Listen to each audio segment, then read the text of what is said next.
Yenə həmin o saatdır şəhər yatıb mən oyaq.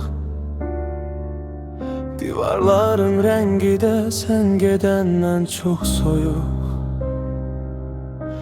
Pəncərədə yağışın hər damlası bir sual.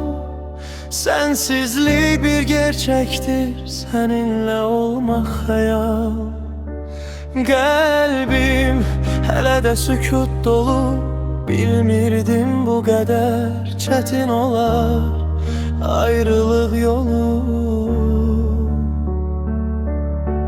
Xatirələr üstümə gəlir qaranlıq kimi, yorulup bu ürəyim bir yorğun yolcu kimi. Yokluğunla barışmaq ən ağır müharibəm. Mən hələ də sən deyən o köhnə mən deyiləm.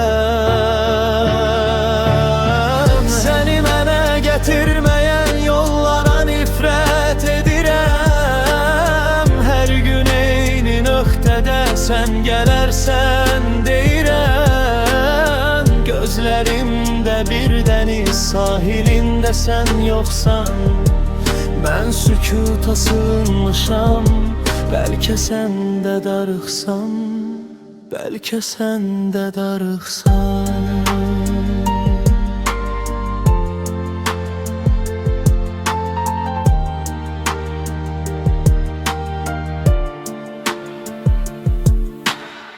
Adını pıçıldayıram boş otağın küncünə.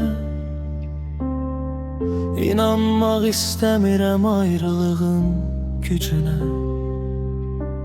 Bir mesaj yeterdi ki her şeyi unudum ben. Ama sen uzakdasan, çok uzaksan mənliyindən. Yuxularda görüşərik, belki onda gülərik.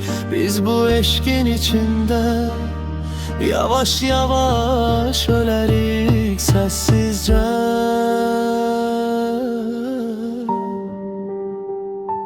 Sensizce.